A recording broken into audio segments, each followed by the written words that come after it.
this next video, we'll be diving into the more advanced features in Google Meet. In our last video, we talked about very briefly activities, and activities are located in the bottom right-hand corner. We're going to click on that, and it shows all the different activities that you can add into your Google Meet. Let's start with breakout rooms. So breakout rooms, you have all your people on your main call. You can click here to edit the rooms. You can decide how many rooms you want to have. You can drag people into the different rooms if you want to if you want to set them up yourself. Or you can just tell Google to shuffle, and they'll give you random amounts of groups, and you can adjust from there. You can also create a timer, so end breakout rooms after a set amount of time. Hit 1, okay, and save. And this will be the pop-up that each of the people get. You've been invited to join breakout room. You can return to the main call at any time. So I'm going to join this breakout room. And I can see in the top that the breakout is ending in a minute. I can see who else is in the breakout. In this case, my 5 compatriots here have left for lunch, so I don't have any ability to have them come in. You can't force somebody into a breakout room. They must join, but you'll give them the invite. Then I can close the room to return to the main call. And it lets you know that you're back in the main call.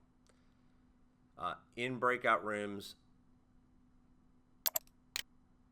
whatever you have your settings under host management, which is in your host controls over here, that follows into the breakout rooms. If you want to change any of these settings, you would have to go into host controls once you're in the breakout room. Next thing we're going to look at is live streaming. So you can stream internally just to ltps.info, or you can actually set up a YouTube if you wanted to stream. Don't know how much we'll be using that, but you can, with our licensing, stream up to 100,000 participants. So that's a big amount of people that you can reach all at once. With live streaming, there's not any interaction. It's literally just a one-way presentation. You can also add polls. You can start a poll. You can ask a question and to give the different options, and you can have the responses appear with or without the names.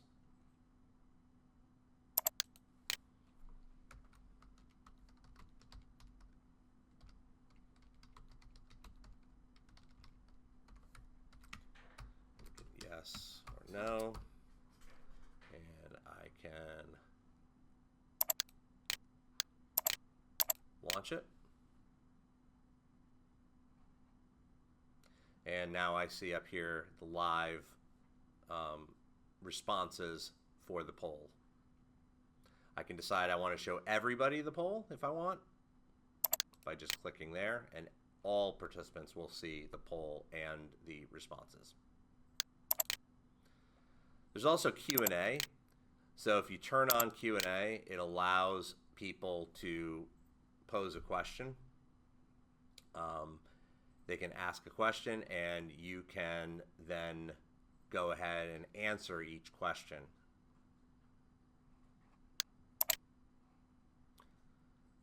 You can also record a meeting.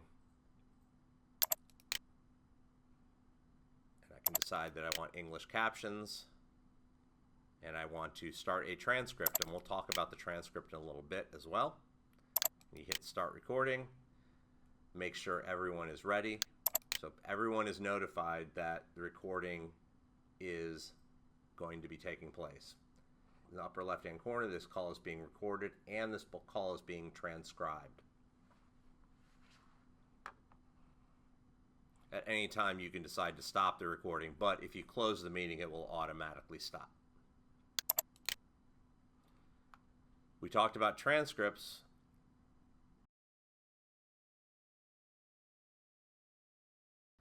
And the final thing we can look at is a whiteboard. So this is kind of a weird situation in that Google had as an internal whiteboard. However, they're sunsetting it in the next month or so. What we recommend is you actually download. Up at the top, you should see featured add-ins. LucidSpark is a whiteboard, and if you click on it, it'll show up in your Google Workspace Marketplace. We made this available to you, and you can add this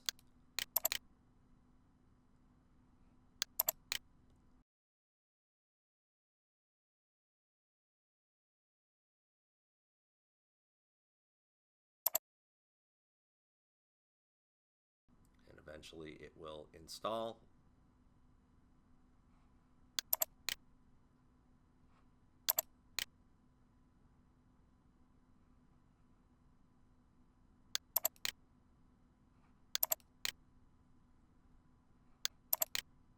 You just have to go through a few logins.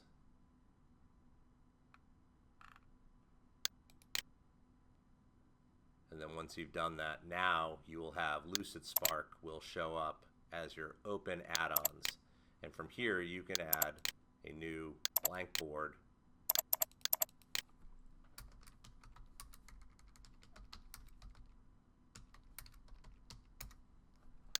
Create the board.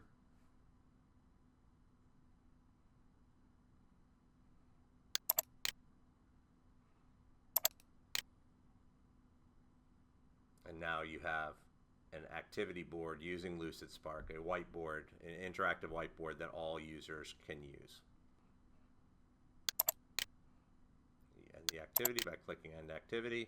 That shows all of the activities that are available built into Google Meet. To end the call, you'll click on the Leave Call button, but in this case, because we are recording and transcribing, you have to stop that first. So you click on the recording, stop the recording, it will stop, and stop the transcription, which it'll stop, and you'll hang up the call.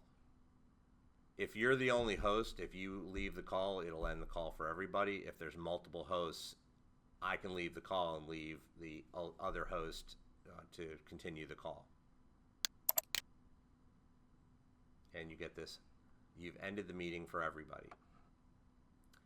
If you go to your drive, you'll have different files here, or folders, excuse me. You'll have a Meet Recordings. Now, this is an older transcript from a different meeting.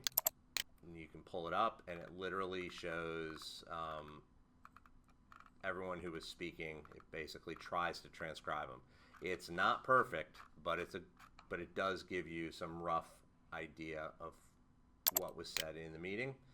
If you have a actual recording, it will also show up here. That can take up to an hour after a meeting before it shows up.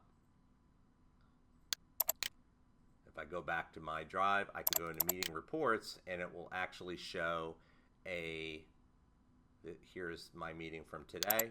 I can open it up, and it will show me a couple of things. It shows me my attendance report, shows me who logged in, the duration that they were in there, when they joined, and when they exited. They exited at 12:30 when I ended the meeting. And I can also see my polling results if I had any. Nobody was here to actually answer the question, but that's where it would be here.